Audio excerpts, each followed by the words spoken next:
They'll never try to fuck me, Tony. Pourquoi est-ce que j'ai mis De Niro en citant Scarface? Moi, ça n'a aucun sens.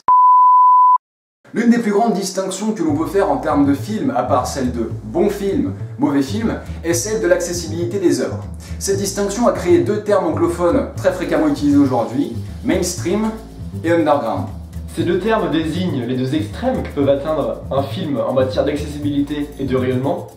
Le premier désigne alors un film qui veut toucher un très grand public, où n'importe quel public non initié au cinéma de genre pourra aller voir pour se divertir.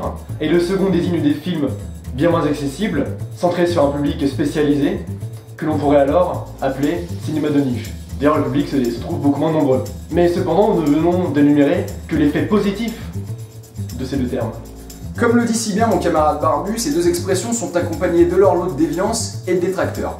D'un côté, les films mainstream qui sont critiqués parce qu'apparemment trop stupides, voire cupides, parce que cherchant des résultats au box-office, et de l'autre côté, les films underground qui sont taxés de surintellectualisation et de volonté de provoquer ou d'utiliser la shock value. En revanche, ce qui semble échapper à beaucoup de spectateurs, y compris les cinéphiles les plus avertis,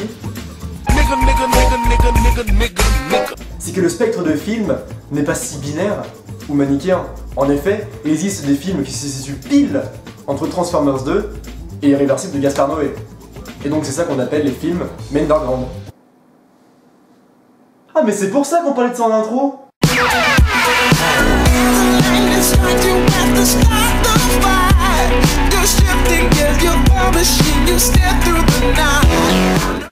Pendant que Jean Hipster reprend ses esprits, laissez-moi vous donner la définition de ce terme que j'ai moi-même inventé. Et c'est copyrighté de ouf, bande de bâtards, alors si vous voulez ne serait-ce qu'utiliser ce mot à voix, vous contactez mon avocat. C'est bien clair? Un film underground, donc, celui d'un film qui est trop mainstream pour les audiences underground, et trop underground pour les audiences mainstream.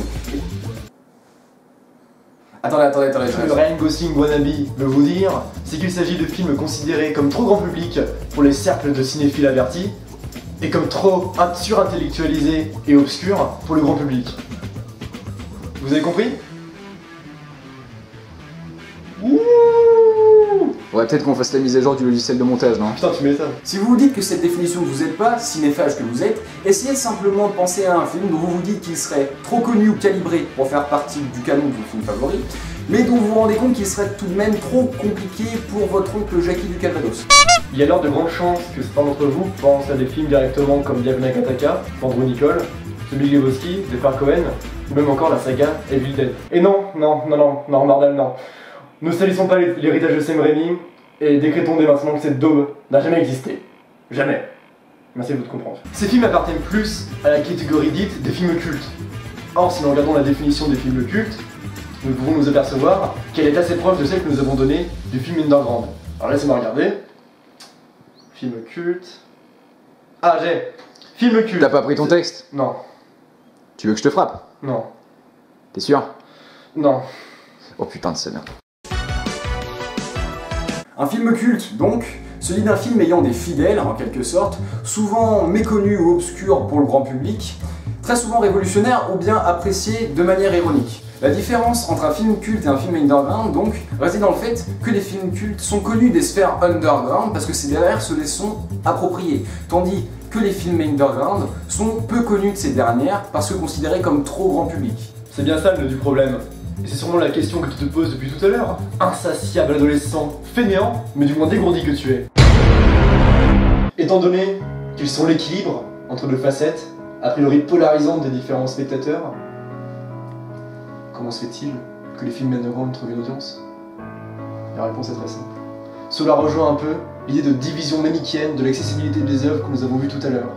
Il n'y a pas seulement deux types de spectateurs. La distinction que nous avons faite du public cinéphile en début de chronique était donc volontairement schématique et manichéenne. En effet, il n'existe pas d'un côté un public recherchant le pur divertissement et de l'autre un lot de cinéphiles ultra spécialisés et élitistes. À film underground, audience underground, tout simplement. Appartenir au underground, c'est un peu comme voter François Bayrou.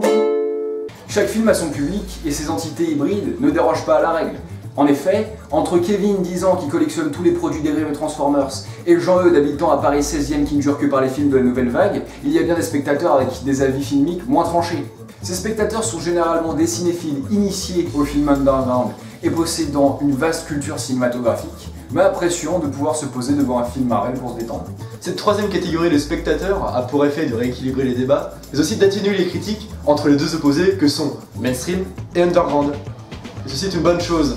En effet, l'appartenance stricte à un de ces deux groupes n'a que pour effet d'isoler le cinéphile, ce qui n'est pas du tout le but dans une expérience cinématographique. Cependant, souhaiter que tout le monde soit d'accord sur la qualité d'un film relèverait de la démagogie, et ce n'est pas ce qu'on cherche à faire ici.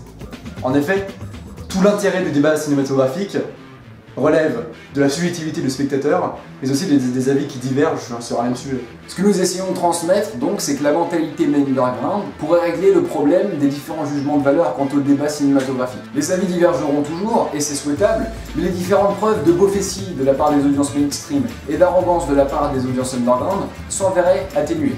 Ce que nous prenons ici, c'est un certain éclectisme chez les spectateurs qui leur permettrait de sortir des cadres préconçus de distinction cinématographique.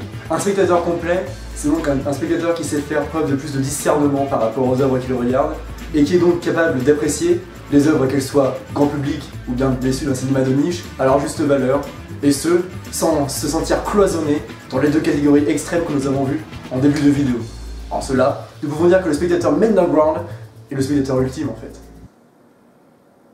Une pression comme ça, on n'a pas fini la vidéo? Bah je sais pas, je m'attendais à ce que tu rajoutes un truc chelou. Mais my bad, bon self-control, du coup je vais couper la caméra. Der Mann, der Grundspectateur, il est allumé,